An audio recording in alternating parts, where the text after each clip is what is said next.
All right, we're here. The Celtics have waived J.D. Davison, taking his money off the books. I believe it was roughly $2.3 million. Accomplishes a few things. Obviously, it's not the biggest move in the world. It's nothing crazy. However, it does give them significantly more flexibility.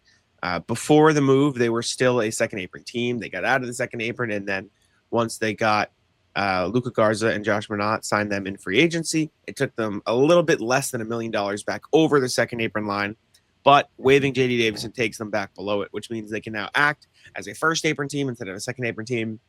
It's not that crazy because technically, if they had completed a deal that finished with them below the second apron, they could have just been acting as the first apron team in the deal. But they can now do it freely without worrying about that type of thing.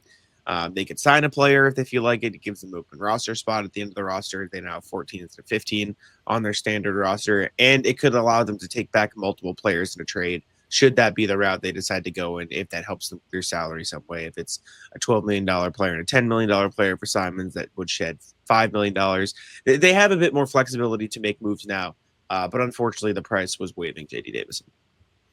Yeah, JD Davison, I wouldn't say this is the most surprising move, especially I wrote about the Keith Smith article yesterday. Sorry, just completely blanked. Keith Smith wrote about just things he had heard from people around the league when he was in Vegas for Summer League, and he had spoke to somebody in the Celtics front office, and they were like, yeah, like, we won't be above the second apron when the season rolls around. And I mean, it was a fact. They will not be above the second apron when the season rolls around. This was the easiest.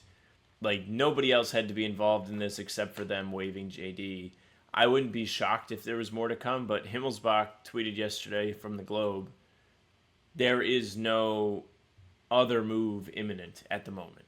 While there are other players out in free agency like they've been linked to, nothing has materialized, nothing seems like it's around the corner.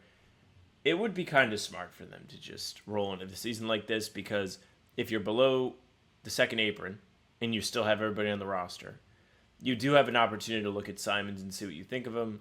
You can look at Niang and his fit. Like, I think it is a good audition year for guys like that when you're considering, oh, when Tatum's back in 26, 27, they should have the opportunity to push for a championship again. And if you hit on those trades, those pieces are going to be important for that goal.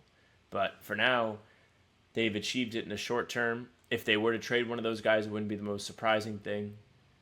Wouldn't mind seeing them actually take the floor, but it feels very unlikely, especially with Simons at this point. Yeah, I would still bet that Simons doesn't play as a Celtic. Like, I don't think this means that they are going to definitely keep everybody now. Because, like, if you think about it, this still leaves them with almost as little flexibility as you could possibly have under the second apron.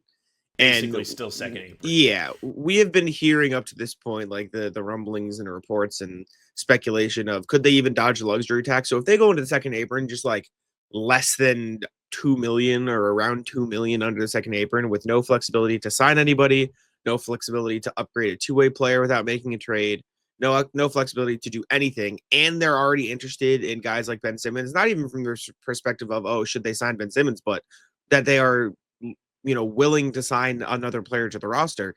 They can't do that. If they sign Ben Simmons right now, they're back above the second apron. They, convert Miles Norris's contract. I don't know if exactly if they would be, because I don't know if he would have to get a minimum or he would have to get like a little bit less because it's prorated, but that'd be something wanted. But if they wanted to upgrade one of their two-way guys, they'd probably take them real close. I would still bet that they shed Anthony Simons' contract and or George Niang contract. I still don't think Anthony Simons will ever play for the Celtics. I could be wrong, and it would be cool to see him play in Joe Mazzulla's system. Obviously, an elite three-point shooter. The defense isn't great, but I mean, he's an incredible offensive talent. I personally would rather just see Peyton Pritchard get that starting spot and then maybe trade Anthony Simons for salary relief in the form of a center who you can take a look at, or a young player you can take a look at, or a couple seconds, or whatever you can get. Really, I mean, as long as you accomplish the goal of shedding salary. I know Brandon Clark was floated around. I think that'd be fun, but regardless, I still don't think Simon stays. I don't think the Davis move is enough to dissuade the Celtics from making another big salary cutting decision this summer. Yeah, it's a very like safety net move.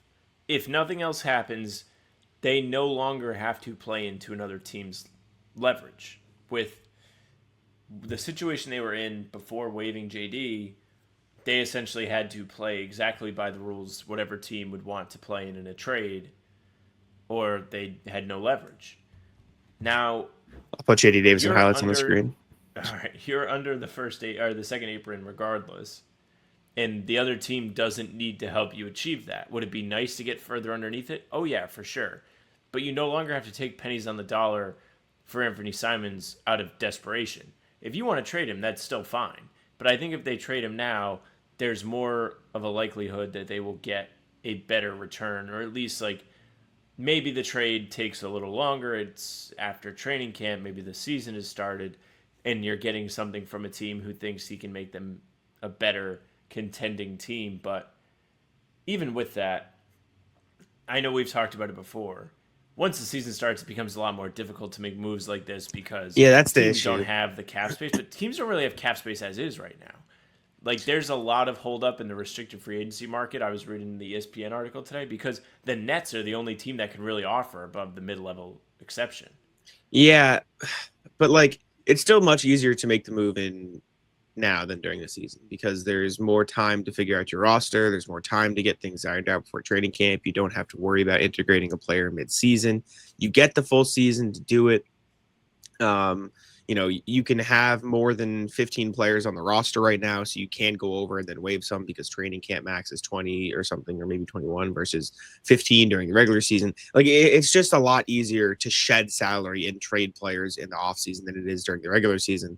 I think in theory, waiving JD Davison gives them maybe a little bit more leverage in the situation, but I still think at this point, I mean, we've heard all the reports. So if we've heard all the reports, the front office has heard them. Like everyone knows they want to trade Anthony Simons. Like there is no surprise. You can't say, oh no, we want to keep him now because we waived this player to get, an inch below the second apron. I just don't think that's going to be real. Honestly, if I had to place a bet right now, I think fans are going to be very upset when Anthony Simons eventually gets traded. Like, I don't think it's going to be a good return. I don't think it's going to be anything valuable. I think people are going to be like, why didn't you just keep him? And they want to shed salary. Like, that's just the unfortunate reality that people are going to have to deal with and live with. It's going to be bad. It's not going to be a very good return based on what people think of Anthony Simons. And that's just kind of is what it is. As far as JD Davison, I hope he finds another situation. I don't know if that's going to be on another team or in the G League. I saw Bobby Manning put out that he's still 2A eligible. I don't think that's true. I don't think he is 2A eligible. I think it's 3 years max, and the fourth year is only if you didn't play in one of your first 3 years, like Harry Giles. It's the Harry Giles rule. But Bobby said something about since it's a different team, he still can be.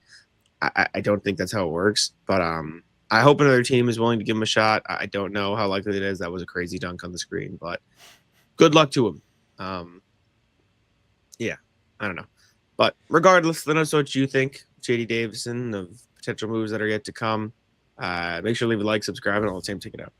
Hey, thank you very much for listening and watching. Make sure you leave a like, comment, subscribe. Let us know how you feel about the latest, the JD Davison waving goodbye.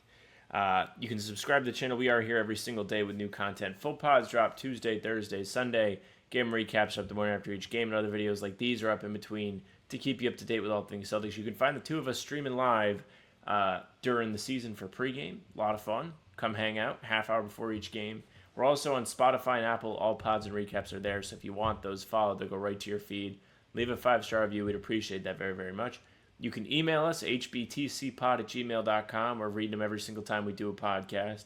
Get them in. This is the time of year for emails. You guys have been pretty good about it this offseason so far. We appreciate it.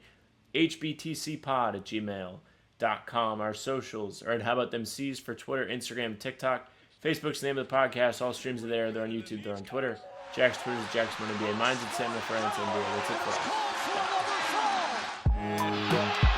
Taco, come on. Taco's having some fun here.